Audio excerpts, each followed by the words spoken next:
గత 20 సంవత్సరాల క్రితం జగన్నాథుడుగా ఎన్నో మోసాలు కుట్రలు చేసి ఎంతో మంది జీవితాలతో ఆటలాడి ఓళ్ళకు ఓళ్ళు దోచుకొని ఈ జగన్నాథరావు పాపాలరావుగా పేరు మార్చుకొని ఈ సొసైటీలో చలామణి అవుతున్నాడు.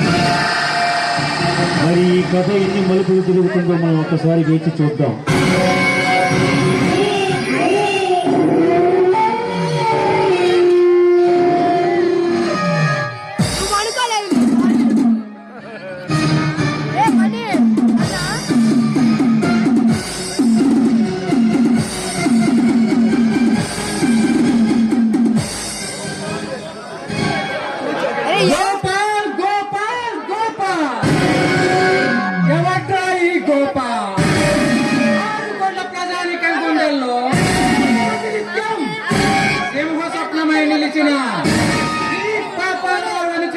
తరిమి కొట్టాడంటే వాడు పెద్ద అసాధ్యుడై ఉండాలి.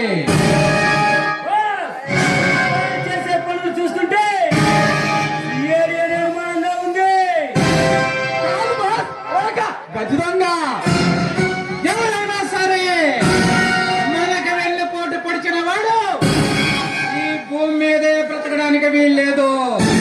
వాడెక్కడున్నా పరిస్థితుల్లో ఉన్నా ముక్కలుగా నరికి ముక్కలను ఆకులకు గద్దలకు ఎగరవేయండి.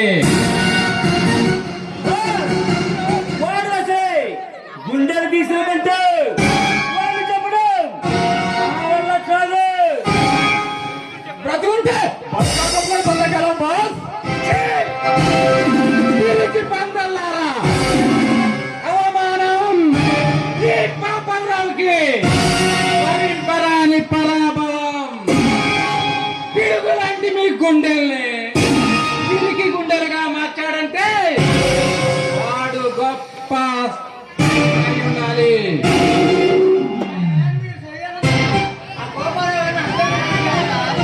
వద్దు నాకు చిన్న పామునైనా పెద్ద కర్రతో కొట్టాలి. వాడు పెద్ద పాము లాంటి వాడు. అతి చాకచక్యంగా సమాధి కట్టాలి. మన దగ్గర ఉన్న మధ్యలో కిరీటాన్ని మనకంటే ముందే కాజేస్తాడేమో దోపలు గాడు. వాడు చేయడు బాస్. అలా జరగడానికి వీల్లేదు. కోటాను కోట్లు ఖరీచేసే వజ్రాల కిరీటం వాడి చేతికి చిక్కడానికే వీల్లేదు. దాన్ని ఎలాగైనా మనమే దక్కించుకోవాలి. ఆ వజ్రాల కిరీటం కోసం విదేశాలు కూడా నిఘా వేసి ఉన్నారు.